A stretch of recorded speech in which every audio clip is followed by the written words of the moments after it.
Resulta que te cuentan un chisme bien mal que quieres contárselo a tu mejor amiga, pero resulta que esta te dice que no te está entendiendo nada, así que decides mandarle una nota de voz explicándole todo el suceso, a lo que ella te contesta lo siguiente. Papi, pero vocaliza que no se te entiende nada. Si ese es tu caso o el de alguien que conoces, para ustedes, ¿cómo interpretar textos sin fallar en el intento?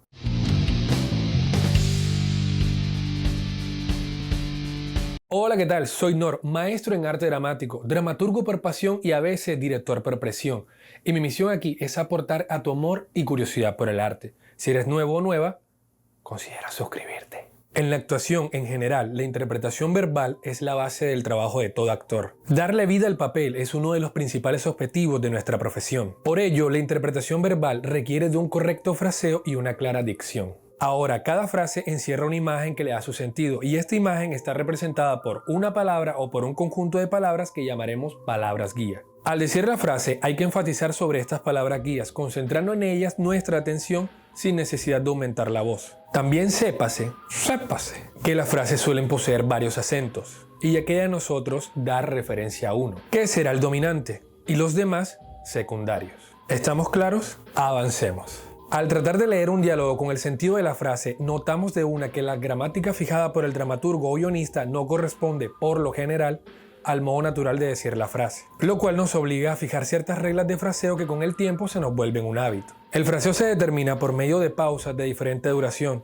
sean breves o largas según lo que estés buscando. También organiza la frase y sirve para respirar, tratando de respirar después de terminar una idea, pero si la idea es larga, buscaremos los momentos adecuados para hacerlo. Entonces, ¿qué podemos hacer para mejorar nuestro fraseo? Pilla nomás. La coma no significa forzosamente una pausa. En muchos casos debes ignorarla. Donde debiera hacerse una pausa, faltan con frecuencia los signos respectivos. Es decir, a veces cuando estamos leyendo un texto, hacen falta una coma o un punto donde creemos que nuestro personaje necesita tener una pausa o darle algún sentido a eso, sea por alguna intención o por una emoción. Ahora, punto y coma puede significar o una pausa larga o una pausa corta.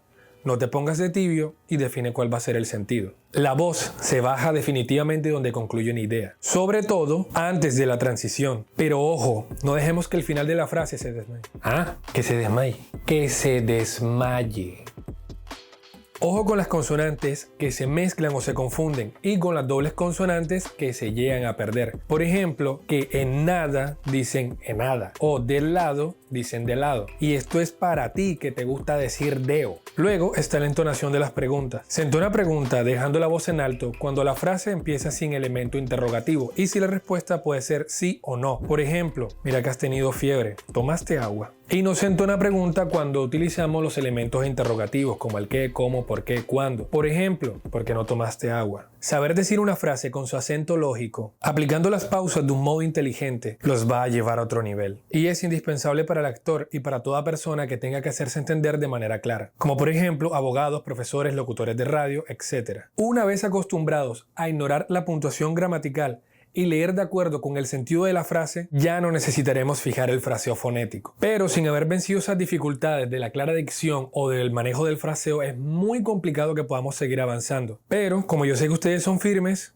lo harán bien. Ahora, fijarse en esos detalles de dominar el sentido de la palabra es lo que más adelante nos va a ayudar a expresar mejor nuestras emociones, desde nuestra entonación y llevar al público a un sentimiento definido. Y aquí empezaremos a ir un poco más profundo, pero todo con un fin. Hablamos de expresar cuando nos referimos a las emociones del actor y no a sentir o experimentar, porque mientras el público debe dejarse conmover por las emociones que le hacen sentir, el actor debe expresar y hacer sentir esas emociones y no dejarse llevar por ellas. Ojo con ese juego de palabras. Y claro, es algo trivial que se ha discutido entre todos los actores. Mientras unos dicen que el actor no debe sentir todo lo que expresa, otros insisten que viven sus emociones del personaje tal cual como si fuera la vida misma.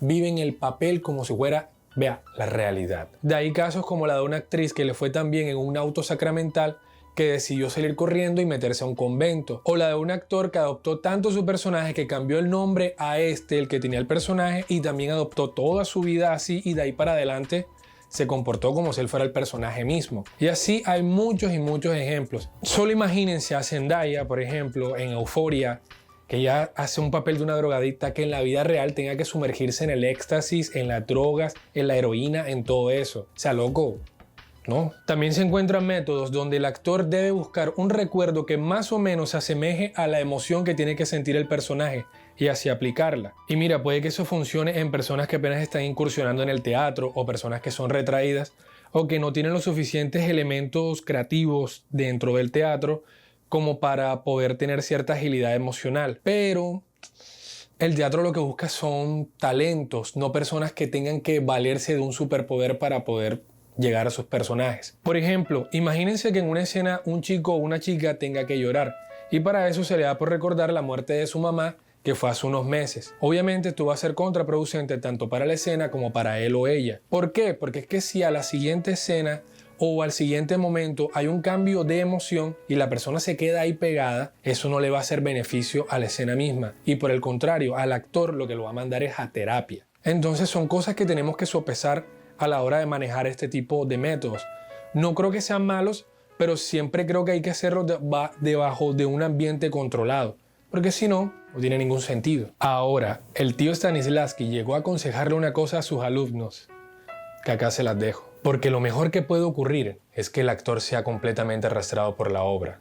Entonces, prescindiendo de su propia voluntad, vive su papel sin darse cuenta de lo que siente ni pensar en lo que hace. Y todo se desarrolla por sí solo de una manera subconsciente e intuitiva. Dejarse llevar completamente por la obra, vivir el papel, eliminar la propia voluntad o aletargarla sin saber qué es lo que estás haciendo y dejar que las cosas se desarrollen solas por el subconsciente y la intuición. Eso es el peor consejo que le puedes dar a un actor que se está preparando para su profesión. Pero menos mal se corrige y dice: por lo tanto, nuestro arte nos enseña, ante todo, a crear de un modo consciente y justo. Bueno, también hay que ver que el tío Stanislavski estaba escribiendo para una generación de actores que venía cargando el yugo de la vieja escuela teatral rusa, que para ese entonces estaban bastante acartonados. Pero lo cierto es que el actor que se deja arrastrar por la obra y las emociones del personaje no va. Hay límites, bebé. Juega con los estados emotivos del personaje. Eso pondrá a prueba tu agilidad emocional. Y no profundices el juego en convertirlo en realidad. Por algo, la palabra actuar indica algo distinto a vivir. Ahora, en toda acción mental hay tres factores: la emoción, la voluntad y el pensamiento. Y aunque pueda que domine uno de los tres factores sobre otros, siempre van a estar presentes. No hay problema si un actor sobre la escena reflexiona sobre ella, toma una decisión y decide ejecutarla. De hecho, en la impro esto se da todo el tiempo y es que en gran medida de eso se trata ese género. El problema consiste en expresar convincentemente y de manera justa los diferentes estados emotivos que tienen nuestros personajes. En el teatro naturalista, sobre todo, el actor debe dar a cada parlamento la emoción o las emociones correspondientes. Y los que carecen de esta flexibilidad, que no saben jugar, nos parecen bastante planos o poco naturales. Pero tranquilos y tranquilas, que en este canal les tenemos soluciones. Una sola frase puede tener diferentes entonaciones según las circunstancias en que las pronunciemos. Podemos tomar una frase e ir variándola según las emociones nos vayan dando, desde una amable sorpresa hasta el horror, pasando por la indiferencia, la brutalidad, el disgusto. Las emociones son infinitas, pero eso sí, debemos estar pendientes según las situaciones que nos encierre dicha frase. Pero hemos considerado esta parte desde nuestra perspectiva y lo que tenemos que hacer es mirarlo desde el ángulo de la perspectiva de nuestro personaje. A ver, no es lo mismo desde mi contexto social, desde mi sistema de saberes, creencias y juicios como Norberto Navarro, a lo que podría pensar si mi personaje es un mendigo, un vigilante o un coach que está en determinada situación y tiene ciertas circunstancias dadas y antecedentes y está en tal momento. Ya su forma de pensar una frase, en la manera en que lo va a decir o el comportamiento o carácter que va a tener ya va a variar y va a hacer que obviamente su entonación sea totalmente distinta, dándonos a entender que tenemos que estar bien pilas con tres cosas que son fundamentales a la hora de la entonación de una frase. La primera, el propio sentido de la frase. La segunda es el carácter del personaje que la pronuncia. Y la tercera, las circunstancias en las que se encuentra ese personaje. Mira, tú móntate en tu película, o sea, métete en la situación, en el contexto y comienza a jugar a ver qué encuentras. En ese juego evitemos emplear el mismo tono, aunque la escena tenga un tono ya básico bien definido. La variación también es añadir matices distintos, derivados del carácter del personaje y de las circunstancias en las que se encuentra. Pero en general, y para ir finalizando, aprovechen toda la extensión de su voz. Presten la atención cuando están trabajando con expresiones violentas, no forzar mucho su garganta o gritar demasiado. Traten de manejar sus límites. En lo personal, cada vez que escucho a un actor o a una actriz gritando o forzando su voz, es una sensación incomodísima y creo que no soy el único que la siente cuando está en el público. Y bueno, para encontrar la entonación de un personaje tenemos que hacernos 3 preguntas. ¿Quién soy? ¿De dónde vengo? ¿Y a qué voy? Y esto háganlo para la obra en general, pero también por escenas. Les va a ayudar un montón para encontrar la interpretación de sus personajes. También dale un sentido a la entonación describiéndolo de manera puntual y anótala, que eso te va a ayudar un montón.